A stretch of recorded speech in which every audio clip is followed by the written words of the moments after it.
Hello, darkness, my old friend. It's time to see you again.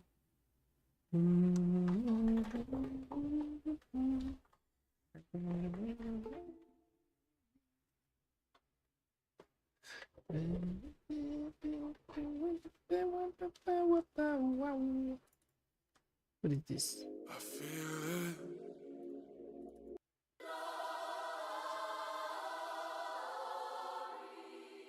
Le beat il est vraiment violent. Je vais écouter ça un petit peu.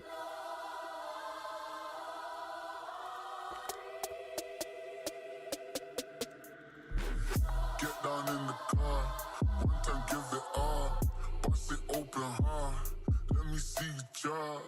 Get down in the car, one time give it all, bust it open hard, let me see you drop.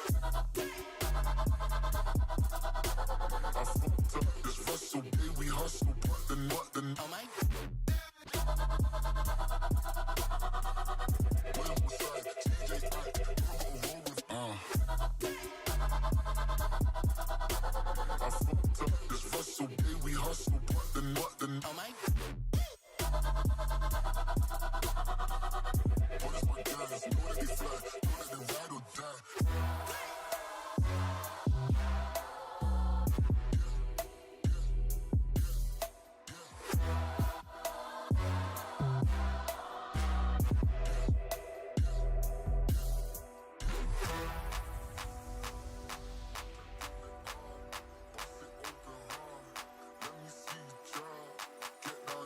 Ooh.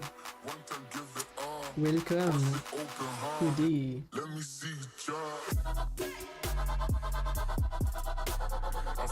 Alright.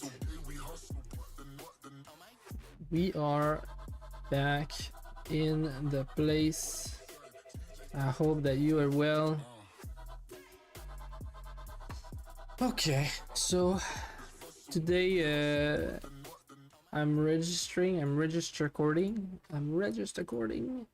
because I've noticed that, mesdames et messieurs, sieurs and seniors, padres and madres,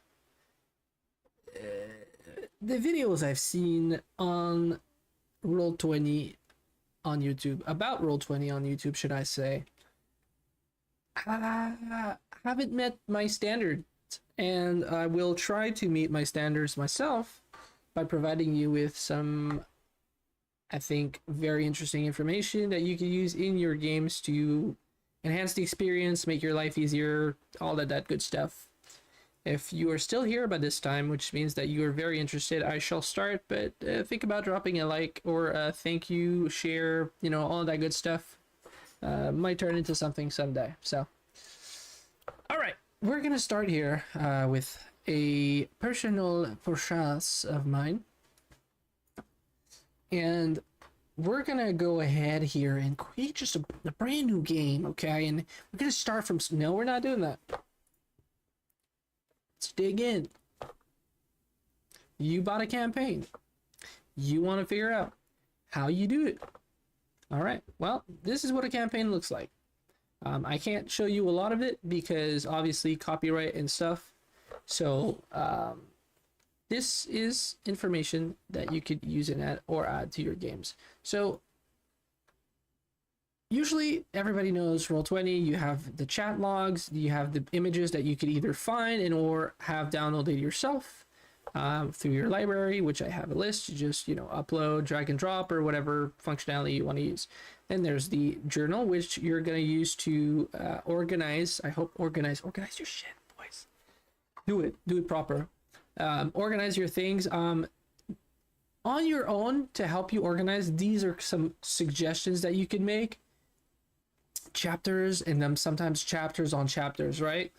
You create these different, like I have always a PC player character section, which I put all of my PCs. And let's say I was gonna run this campaign with like 5 different groups. I could just create 5 different folders, group 1, group 2, 3, 4, 5, and when they find their group name, you know, just rename them as they come. So that's really great stuff there. If you have the affordable $5 a month version of this, you do have some extra data. that you could use, I suggest you use it. You could use music, pictures, maps, whatever you want to use. If you're using the free version, in which case you'll have much more limited resources as a dungeon master, but still you could do a lot if you are smart about it.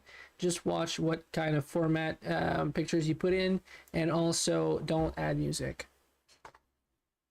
Use another music listening like share videos.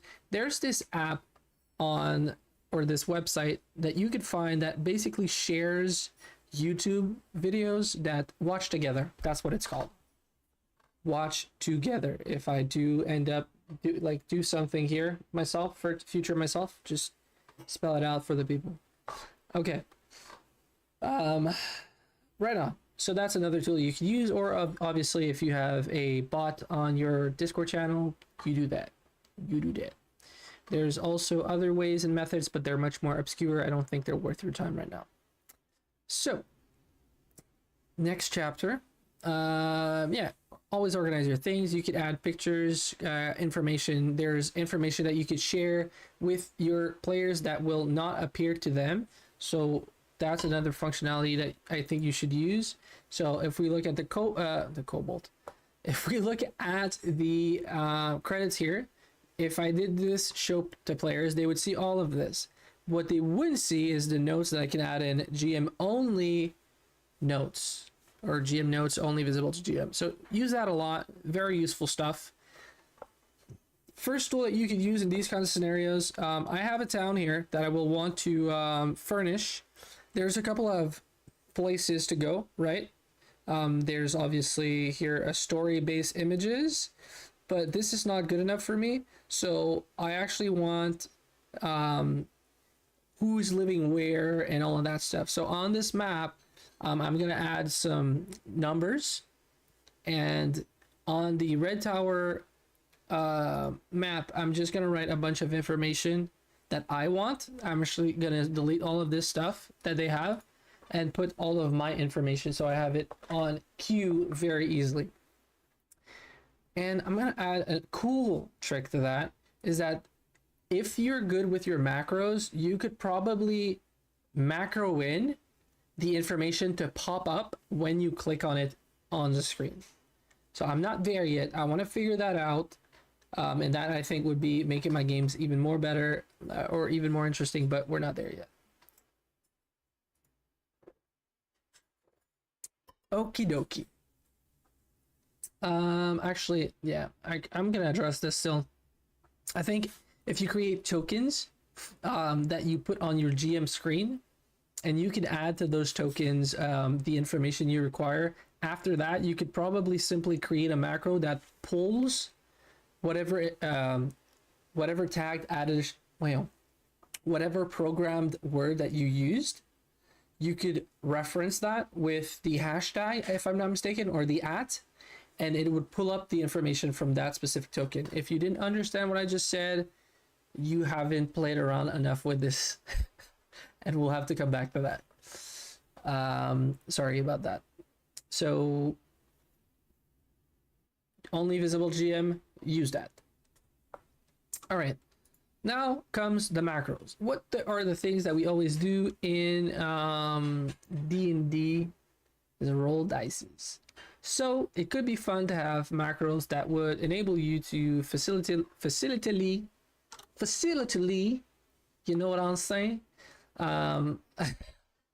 Facilitately. Yeah, j'ai perdu mon train. I'm sorry, they gave me a sec. I'm gonna cut this out, but to facilitate is the word I wanted to use. I just got mixed up there. To facilitate your experience as a player or a GM. So here are some quick stuff that you could use. First of all, if you didn't think about it and you're here, good stuff, good job. But do think about the fact that there's a website that you can use called Google. You go on the Google and you write best beet salad recipe, best macro for Roll20. See how I did that fearlessly without my history popping up? Such a gentleman. Et voila. There's the first one right here. And we're gonna check them out together. crediting the people that did them. Roll20 macros. And there's a downloadable Google Doc here. I've not seen this one before. But here are the ones that I think are quite interesting. Obviously, I copy paste most of these. They work. They work, okay? So I do want to go and check another one that I found. So I'm going to open this here. And I think this is the second one. Aha. So this is the one I initially used. List of useful macros for 5e. Oh! No, this is not. I guess. Where did I find the other one? I'm sorry, people. I'm gonna have to cut and adjust. Macros to save your time and money. No, not poker face, not poker face. Macros that I use to improve my. This is the one. This is the one. Okay, so these two I use. We're gonna go over them one by one. I hope, and you'll see some cool stuff in both. So macros must have. This is the whisper, so that only you would see, and this is to select the type of damage depending on. But the add is what's really important here. Like I said earlier, is to refer to a specific thing in your sheet. So let's say I go. I'm gonna do this expediently. Character sheet, character token, right?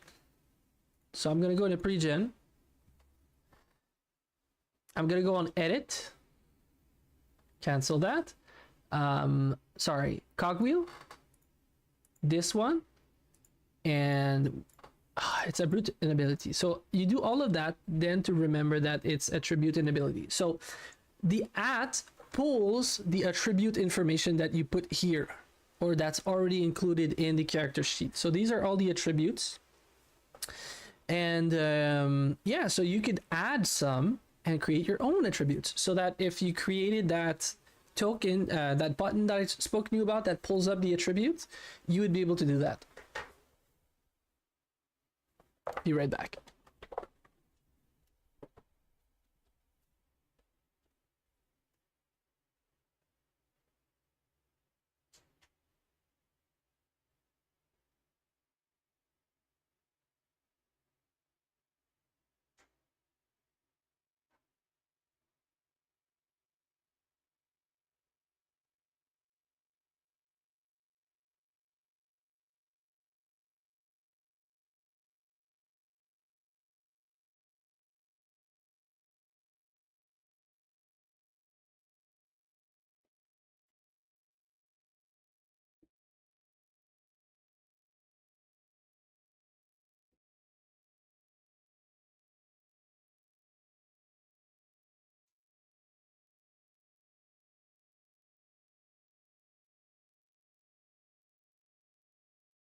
Okay, we're back.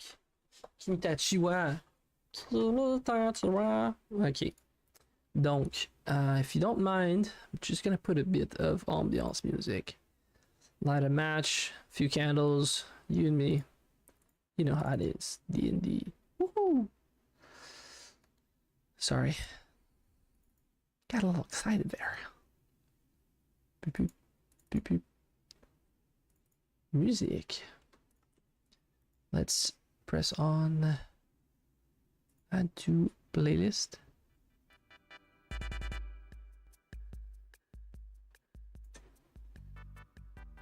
Okay, sorry about that.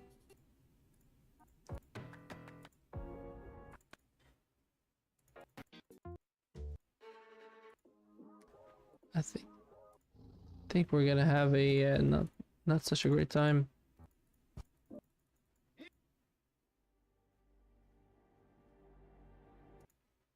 Let's cancel that. Okay. Conset and go in that other file. I'm sorry, I'm gonna have to cut this out. I will be expedient, my friends. I'm just kind of, where's the music, man? You know.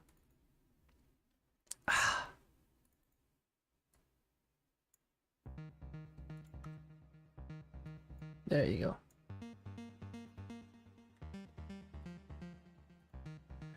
Okay, let's keep going. So, where were we, mon ami? Parce faut que tu commences à chanter en plus, man.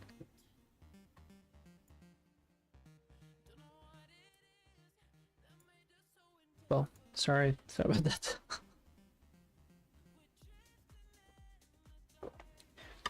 All right, just that white noise. Well, we want justice. Macros. Let's go back to macros. Macros and cheese. So these are really nice. I really like them. I wanted them in my game. And it gives the information for GM, right? And here's the template. And the 3 dots assumes that you understand how these or this language work, this specific language that has been created for Roll20, and it's a different type of programming, essentially. So to have this, you would have to copy the information that's on this page. All right, let's Control C, go back to our Roll20 page. In the macro section, click on Add Macro. Please add the macro. Okay, and then do note that you could play with this around, so it makes things easier for you to read, because if you do it smaller, such, it becomes like this, and it's kind of hard to read. It's just weird. So there's the information. You could call it Digley-Doo Doctor, for instance, and you can test the macro. We're gonna test it with our NPC. Where are you? Why? Where are you? My friend, come back, my friend. Test macro. Chat. Oh, it did not work. I know why. You know why it did not work? PC1, because the character sheet is not filled out. That's why. But if it was, it would have pulled the information that's at these spots, as we mentioned previously, because it pulls the information from HP, the HP, and then the AC, and then the, all that good stuff. So you could already kind of understand how the language works to some extent, but all of these terminologies are all on the character sheets. So if you want to make up your own, you can, but you need to remember that, it is what it is. So this is information that you could pull up to see how the party's doing overall. So let's say it's been a couple of a while that you guys didn't meet combat, everybody didn't rest up yet. You could probably roll, discreetly have that. And I'm gonna have you turn off that because it's quite annoying. And yeah, and just have that on hand. Perfect. This is one of the most important macros that you'll need. I said it in my previous videos, but I'll say it again. The initiative macro is a great macro. So you would technically use this. This macro works in a specific way. So you copy this. Again, let's go here. We go name initiative. Let's say initiative. Initiative. Action and paste, right? Here's what's the cool thing about it. You can show as token action so that when anybody clicks on it, actually, let's do it in the proper way. So show as token action, save change. It is now called initiative. So I'm going to drop our token here again. Let's find initiative where you're here. This is what's going to pop up. Okay. The thing about that is that if you open it up more, oh, look at that, some hidden options. These hidden options are very important because they tell you who can see that macro that you just created. And you have to select all players for all of them to see it, or else it doesn't do it. And then you save change. Also, if you wanted to delete a macro, here's where you do it. So that's something that is very counterintuitive, I find, because the boxes themselves don't open up largely enough for you to see the other options. So if you're in the community in Roll20, get in the forums, call them out, do what you gotta do.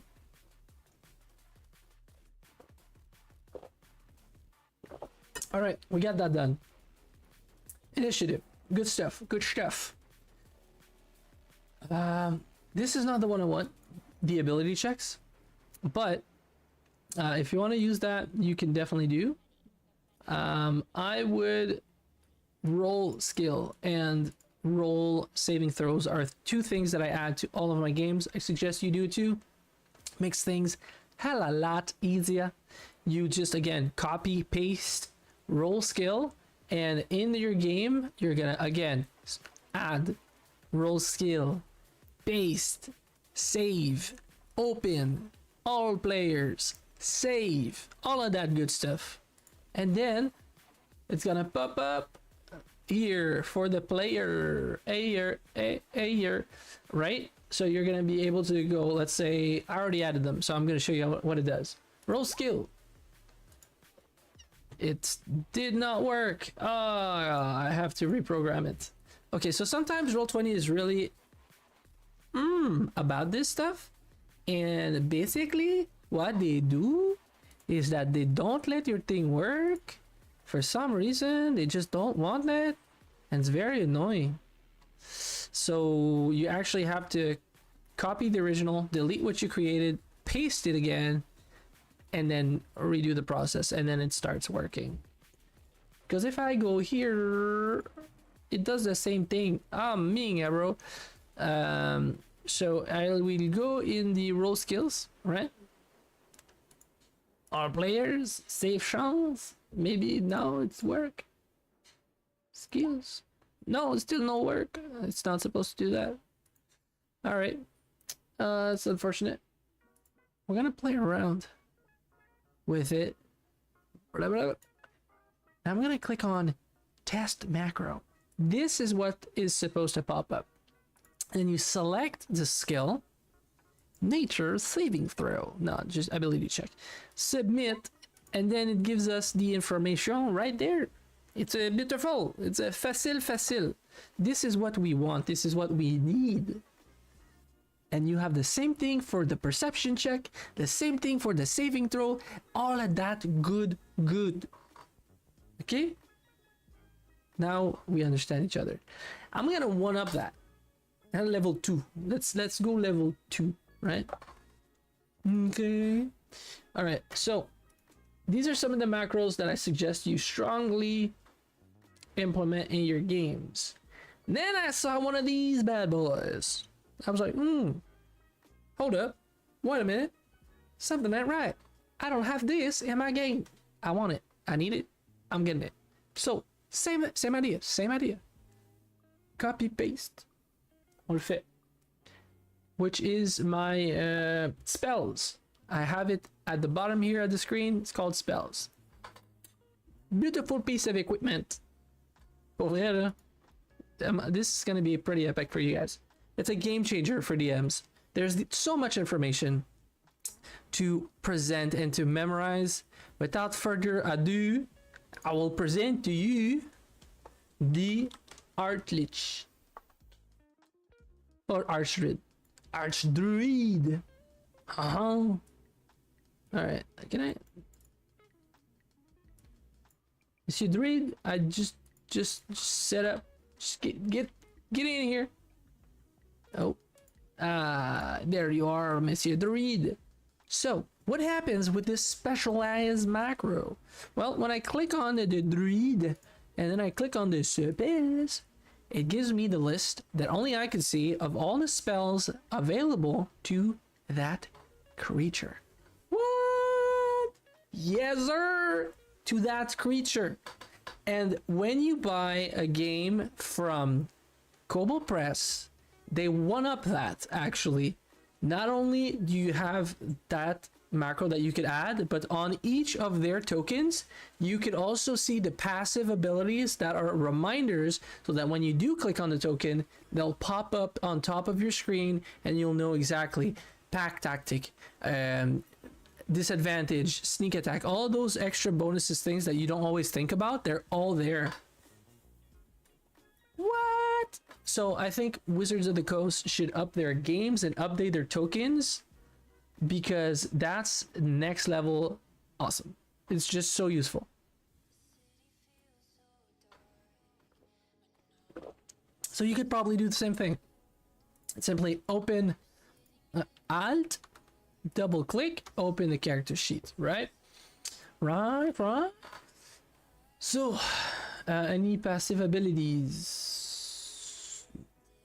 Shape change. So you probably would have that in the... Yeah, so what I'm gonna do is create it. Show us token action, show a macro ball. Show us token action. And it's gonna be shape change twice a day. And then I'm gonna go in character, copy, and paste it here. And then I'm gonna go right on. And so now, technically, if I click on it, I'm gonna see shape change 2 times a day. Easy peasy lemon squeezy. You didn't buy the books? No problem. Create your own monsters. This is a tool you use. You're welcome. All right, let's keep going because we're not done. It's at level 2, right? Level 2 is more stuff. Hang on to your hats because we're going to the next one. And then I saw this little bad boy, which is very interesting. This little bad boy went to church. Basically, it gives you all the actions that the creature could do. So if you didn't pre-program all of your monsters, you can use this instead, right? Pretty nice. Not only this is cool to the level that you can have access to knowing what abilities they have, but they're clickable links that will roll automatically for your attacks, saving you so much time. You don't have to open and close a million tabs now. Do you not see how marvelous this is? Okay, so what you do is you copy and paste it, and you copy and you paste it. And then you write NPC action table, paste, save, and that's it. Because players don't need to see this, right? It's for you. It's for you. So once you do that, it's cool. Now here's the problem I found when I copied this macro, right? This cat thinks that I know how to create more than one option in the macro. Currently, you guys see 3 options for the Frost Giant action. I don't know that your macro does not do all 3. It does 1. You're like, what? JS? I don't understand. Hey, let's do it together. That's why we are here. Donc, we copie.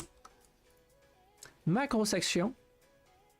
On va écrire macroception because I like it. I paste. Right? And then we're gonna taste the macro. We're gonna taste it. Oh, look at this action. Produce the flame. But if I'm not mistaken, the Archdruid has a metric ton of abilities. 3 actually. How do I see all 3? And then I spent an hour, and then 2 hours, and then almost 3 hours to figure out how to you add more than 1 option. Because a lot of creatures have 3, 4, 5 options. This is not good. So what do we do, gentlemen and gentle ladies? We look at the code. Now, what is this code telling us? Secrets from the Great Abyss. Donc, at selected with type and template default. So this gives me the, if you compare what you're reading here to what we're seeing, it's the template for what's written in the pink.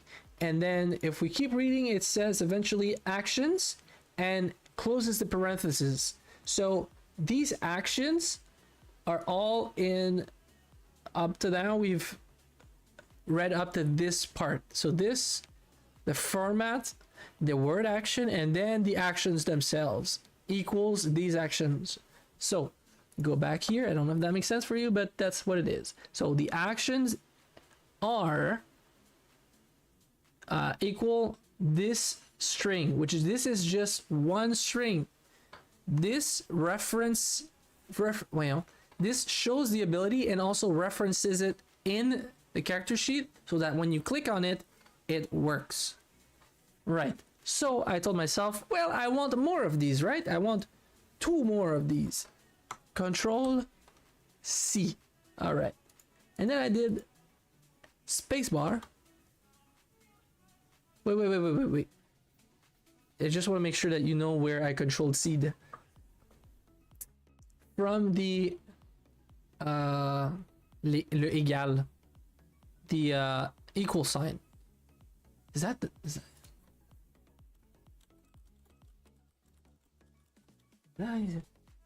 equal sign? Yeah, that's what I said. Okay, so from the start of the equal sign, no spaces, to the end of that, no spaces again. Control C, copy. Then spacebar after that last parenthesis, and Control V, right? Here's how the abilities and attacks are named. The first ability is always 0. The second one is 1, and the third one is 2. So, same idea. Name is 1, and action is also 1. What do we do here? Spacebar, Control V, and we want the third ability, so change the 0 for 2, and the 0 for 2. And then watch the magic happen. Look at how ridiculous I'm gonna look if this doesn't work. Hey, what? So we could probably delete the equal signs. And we're gonna test again. Bada bing, bada boom. What have we created here? Magic. So, yoga fire. Yoga flame. Et voilà. Scimitar. Et voilà. Scimitar damage. Scimitar hits. 7 slashing damage. There's no opening your character sheet. Being like, oh, just wait. The archrid does this attack. Okay. And then the other creature is doing open the character sheet. No. None of that bullshit. We don't want that. We want efficiency. We want flow, like the water.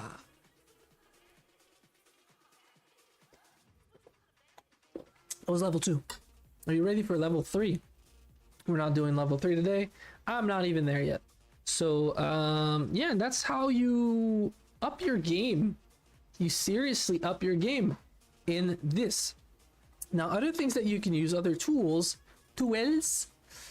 are the soundboard that you can also buy and or purchase in with Discord, which could be an interesting tool to use.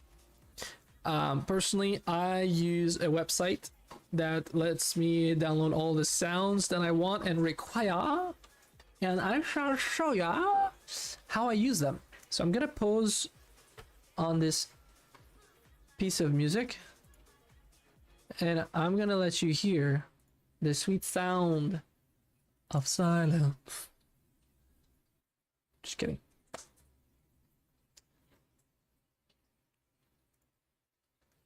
So come around with me. Bum, bum, bum, bum, bum, bum, bum, bum, bum, bum, bum, bum, bum, bum. All right. So this is Candlekeep. This is some good stuff. So here's the I have a huge library of music, which I'm gonna have to delete because this campaign is now over. So I had music for different areas, right? So if we were in Candlekeep, for instance, I had this playing around.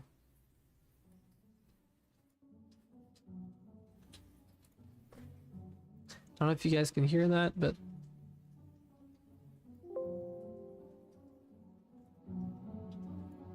gotta put the volume up a bit. So I had that played inside the castle, right? So as they're having interactions and they're traveling, there's that. Then I was like, okay, you are now on the Sword Coast. And what's going on here?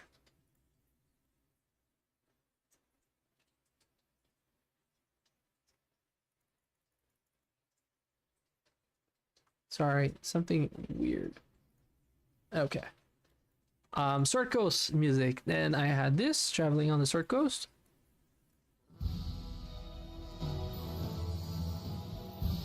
And so my players traveled the Sword Coast, and you know, I can kind of do an intro.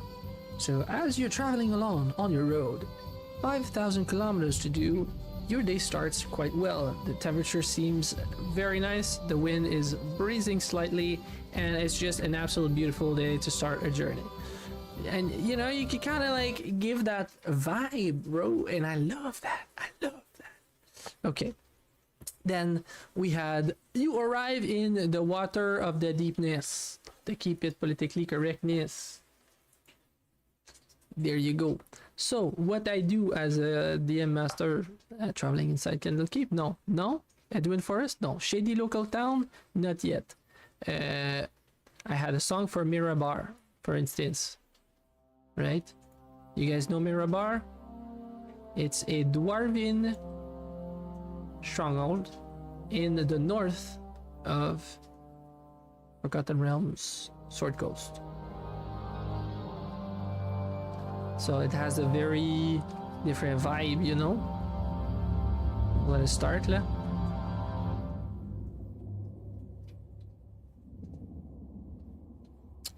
Okay. Anyways, chose a sound that can represent properly a dwarven style abode, and then we have one for the forest, right? If you recognize this song, you're quite good.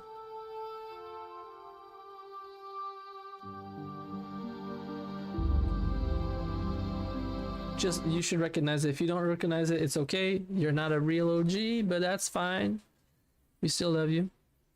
In the mountains. Okay, before we get there, let me explain to you how this works. So, first story was in a mansion. So I had this as an introduction. So this was actually our campaign introduction. Very grandiose.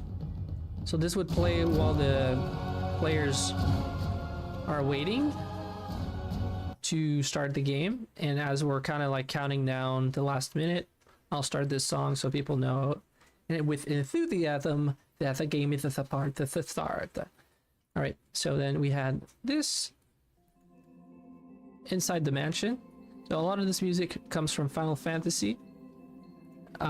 Big fan, big fan. I mean, the soundtracks are absolutely great, and of course, this is a sound that I integrated because in this story, spoiler alert, first of all, if you haven't played Candlekeep Mysteries and you don't want to have any spoilers, skip maybe a minute from this. That said, so as the players enter the portal, they turn around to see the portal closing down as they hear as the portal disappears. So obviously, I found a sound of a dude screaming his lungs out. And now they're trapped in there and they don't know how to get out, and they have to get out. So, you know, fun stuff. Book number dos. This is what I did, right? So they arrive here in town. I'm not going to say too much because I don't want to spoil anything for anyone. And I start this song, for instance. Right? You guys ready? And then cue the arriving in the intro.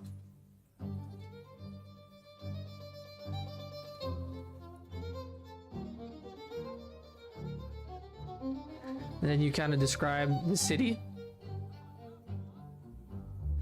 I don't know if you can hear it.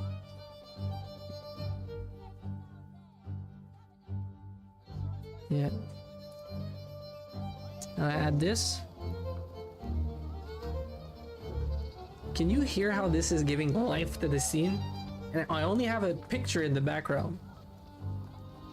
and I described a very human-like territory. Obviously, you can kind of feel like a bit gothic type vibe, medieval.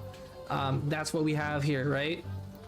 Good, great stuff. Good stuff. We love it, right? And I could cut it out if I need to. Where did I stop this one? It's a bit more management though on the side of things. This was the Step of Sword Ghost. It was in book number 2, right? So let's say they're going in a tavern, right?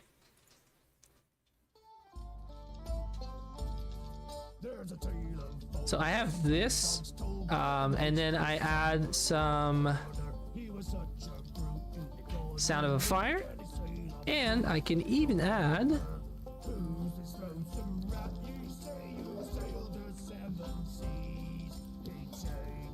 some background noise for people eating and moving about in a tavern.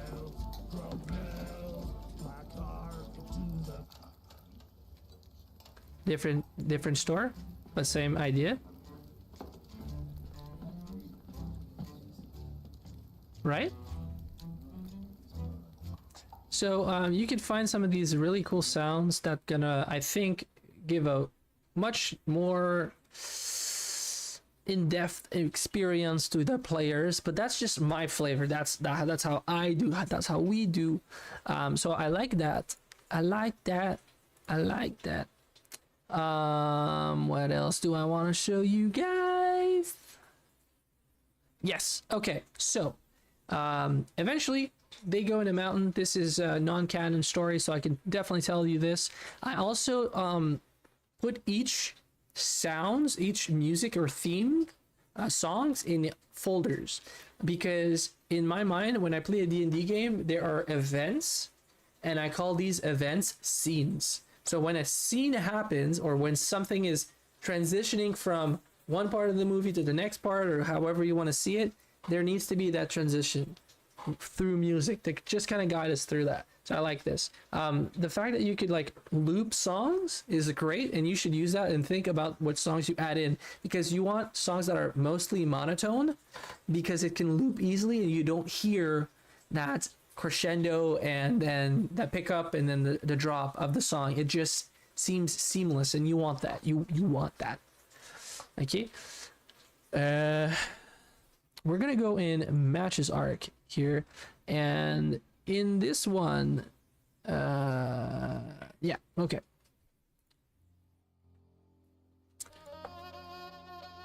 So this is a mountain environment, and it's a dangerous mountain that's been known to be dangerous. And here I add, I'm gonna pause on the song, so you might be able to hear the sound of the wind, which is really nice. I added that. So even if there's no music, just having that around, as it's a very quiet environment, it's nighttime for instance, and you want to really put that emphasis on the loneliness of that situation or that place, and how any danger could be lurking beyond your sight. Having just the wind is a really nice touch. What else do we have here? I also found okay, so the idea in that there was like 3 combats, 2 of them melded into one, the last BBG. So obviously two small battles and then 1 big battle. So each of the songs that I had picked for that specific monster had a theme. One was like fire and magma. So I'm gonna play that for you guys.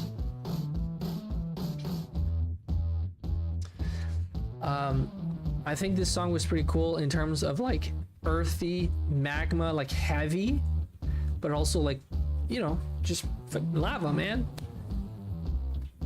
So that's the song I played during the battle with the magma methods in that specific map. I think I still have it. So see how it's kind of monotone, but it also has like a nice flavor. Where did I put my archived?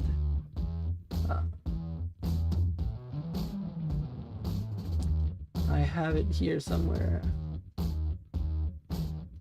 What's nice is that I can play this because it's license free, baby. Like it's Sun's Lab. Dude, how is that not like a fire vibe? With the organs, I was like, this is it.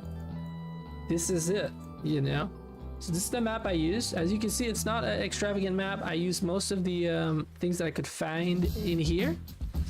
And so obviously my magma room, not so obviously, but my magma room was on the right. And go back to the music here, which I really enjoyed. I really enjoyed that. And then on the room number 6 on the left, I had this.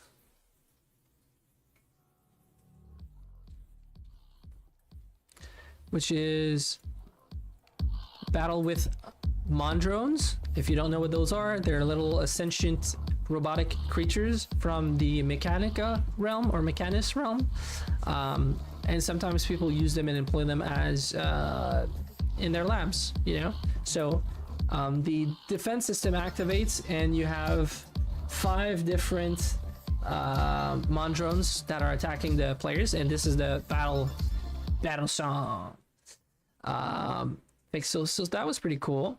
Before entering the cavern itself, because this was hidden in a mountain, obviously, there was other things going on, which they were followed by a tribe of orcs, and then I had their magic book that they brought with them to find this location when they were really in the shits. I describe what's happening, and this is the combat with the orcs, and then when it gets dicey,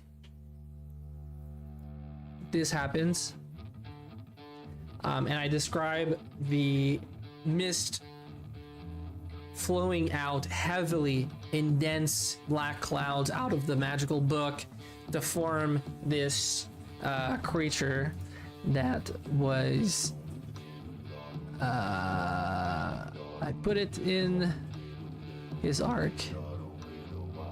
I kind of want to show you guys this because I think it was pretty cool. Did I not properly match the side quest? It's here. This guy, this beautiful bad boy, forms out of the hot, cold dust and starts fighting with them to, well, his ultimate objective is to be released from the book. So he helps the, like, you know, that kind of thing where you could kind of help the players if they're having a hard time. You put that in. It's brief. It doesn't steal the thunder from the players. Actually, it kind of just helps them out, gives them a new NPC to interact with, but just briefly, so you could have some room to breathe, because obviously you don't want to play as an NPC in entirety in the game, even though it's, you kind of do that. And then I think this was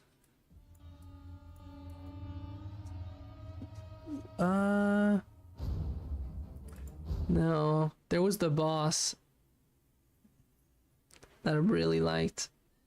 Where did I put his?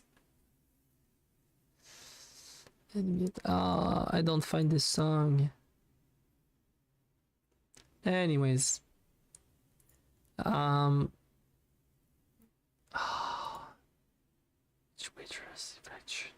no man, sadness. I had this cool song that kind of melded both the electronic vibe that we heard, or like mechanical vibe that we heard from room 6 and room 7, the magma, that created this other song that was pretty sweet. So I wanted kind of to have that. Other than that, yeah, like you're here, you're listening to music with me, and I always do that when I play D&D, because I think it's really part of the, it moves the soul, man. Music is just, it's that, I have some interesting kind of classically troped music style, like dealing with unsavory characters, you know? you're in that shady part of town and you're asking questions and who's asking? Memory's kind of hazy. Maybe you got change for a coffee?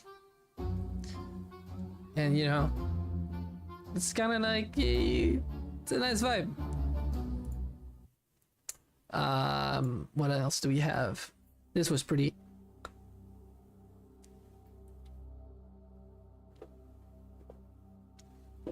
So, this song was chosen for its creepiness and intenseness because I'm describing a scene where one of the characters sees one of his old dead teammates that seems to be there, and they're just locked gaze with them across the room in a ballroom type setting.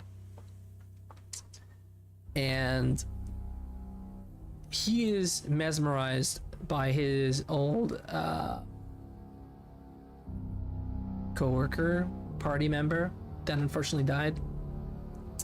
As they approach, you feel the tension. You should feel like either like a really strong either energy, it could be kind of a sexual energy, or just a really strong bond between them. And as the players and the NPC get very, very close, and technically what's happening here is that she's turned into a vampire and she gives him a word of warning, and since they used to be friends, she's telling him, you need to leave town because we're going to basically F shit up in town and I won't want you to get mixed up in it, and I also would like you to forget I ever existed because you're not supposed to know I'm here.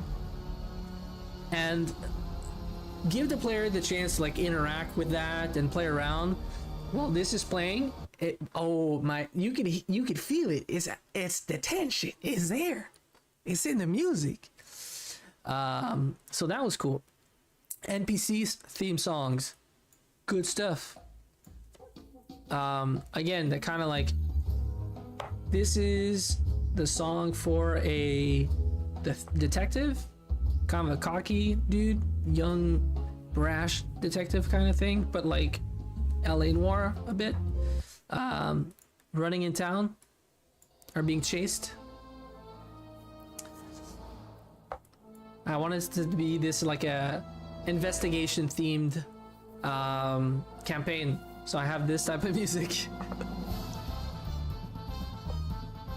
This is 100% chase music, and you can kind of create that stress because of the high intensity of the music, so that's fun. Roll to dodge, or like you're running after somebody and you have to roll some athletic, you know, some charisma if you're like kind of trying to yell something to make people move out of the way, a charisma check, you know. It could be really fun. Again, simple little song, change of environment, change of songs. So a store or a shop in town, this kind of like a mellow vibe, kind of like spontaneous, very nice. And it keeps the vibe of the town, which is also a human town. Then we have, if you recognize the drums, you know.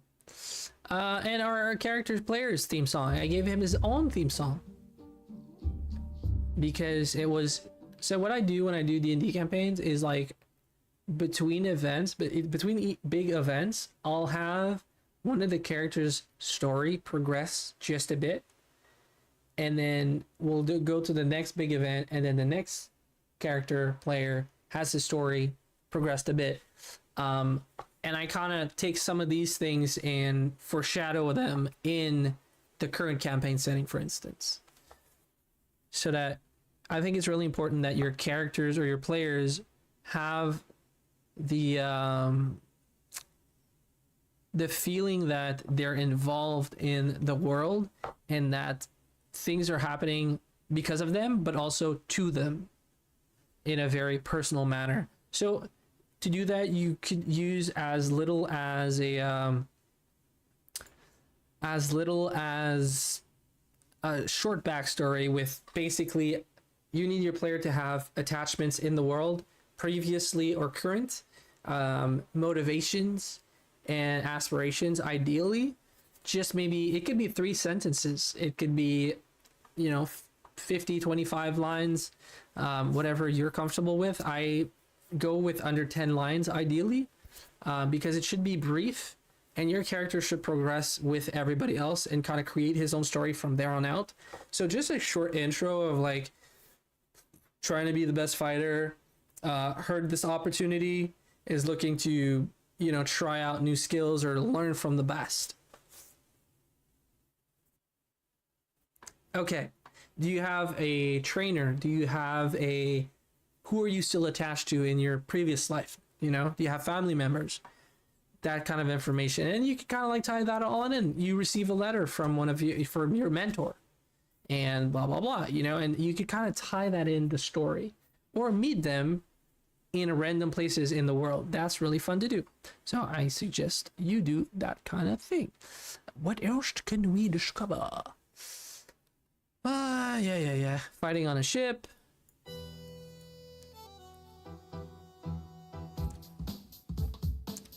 I thought it was appropriate. And then the outro for this song. Again, with that murder mystery type of thing. So that was one of my character players' arc music. Mash is another one, and then Stella is also another one. Yeah, she had a vision. So basically, hers was, I don't know if you guys know the story of Caterly Bonaduce, a priest of Ogma who had his world turned upside down from wanting to do things a different way. I think he was inspired by Martin Luther, the original Martin Luther, not the Martin Luther King. But anyways, basically he's trying to create innovation, and there's resistance in the church, and eventually his new ideas end up being the most efficient and helpful things that he's had on his journey, until he becomes the bearer of the Book of Truth. When that happens, his life changed, obviously, and many people have died trying to understand the book just from losing focus and losing themselves in the book and forgetting to eat, to sleep, and they just pass out and die. So when soon after that he loses both the person that he sees as his father and his mother, and now has to go into that manhood and growth while also carrying over and dealing with his past scars. So this book is now given to Stella, and she gets a vision from the god explaining that she is now the bearer of this book, and she should find counsel at one of his churches so that she can learn to understand it. And you can see how this song is just appropriate for that, right? It was flowing. It's just good. It was just good. So yeah, I had a bunch of other songs for the Shadowfell. Again, if you know, you know. That trumpet, bro. It's you know this. You know this. Haunted Town.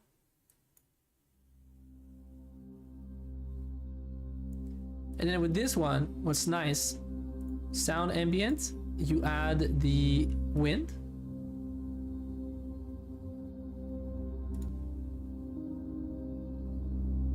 I don't know if you guys hear.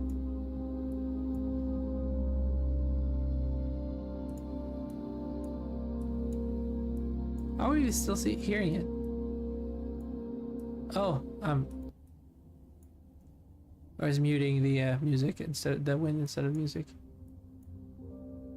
You can't really hear it properly, but usually with both playing, it's pretty cool. It's got, again, that ominous vibe. It's all a question of vibe, baby. It's all a vibe. Then the book 5, that was cool. A spa type environment, bathhouse.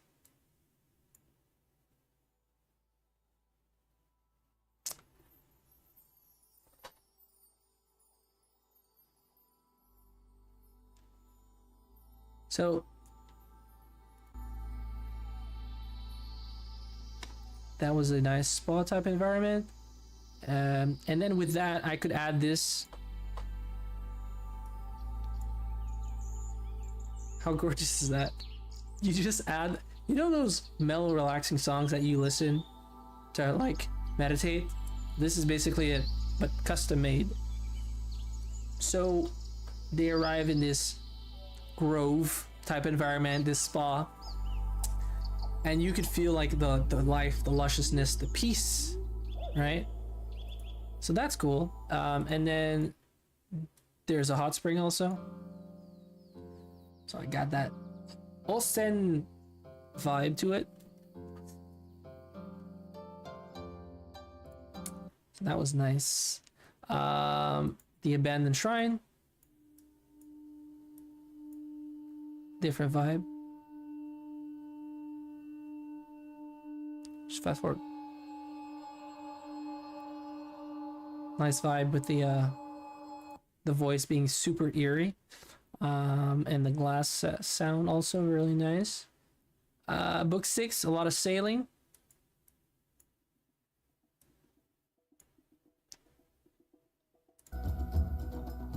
So this is just kind of like the sailing music as they're talking, you know, NPC do NPC stuff and they're going from one place to another. This is like the, you know, the loading music track. And then obviously when they arrive to port, hey, ¿cómo va? C'est como estás, là, mais c'est pas grave.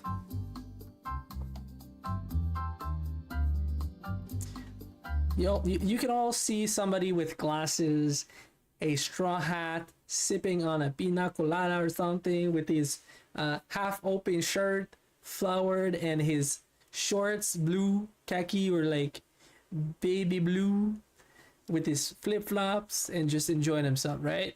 You hear that, you see it, right? You see this guy. He's like wearing a yellow, pink, you know, monstrosity. Anyways, next on the menu, what else? Yeah, there's Yuan Ti, right? And there's 2 combats in this sequence. So combat in the swamp. This was the music.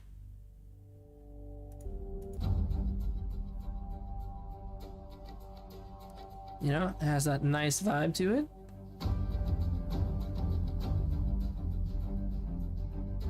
Like imminent danger or like just nearby all the time. Then I have this with the if you recognize this, you're a seriously dope person. This was the BBEG.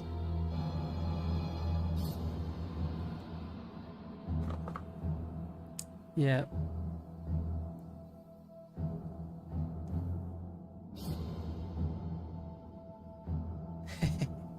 I'm just gonna listen to this. I don't know if they're gonna recognize this song or not. I hope not. But write in the comments if you recognize this song. Actually, any songs that you recognize, please put them in the comments. Again, like, share, all of that good stuff if you enjoyed it. But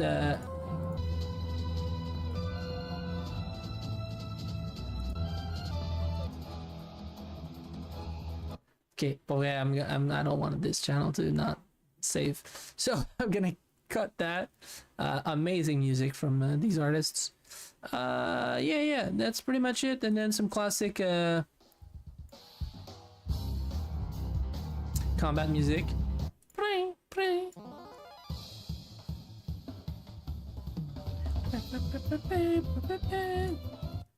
If you know, you know. Then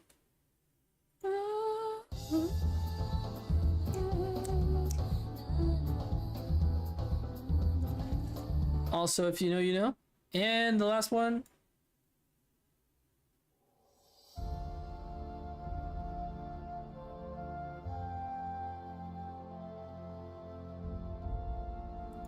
If you know, you know. Expansion, Final Fantasy. All right, so that's pretty much it, people. How fun was that? I'm definitely gonna try to register or record some of it. Maybe cut it out, edit it, cut it out, let it out, and then post it as a short form video so that you can have the information as quickly as possible with no BS and weights and all of that bad stuff. So, yeah, hopefully that went well and we didn't get banned on any of our channels. No? Excellent. Oh man, all the best to you. And you.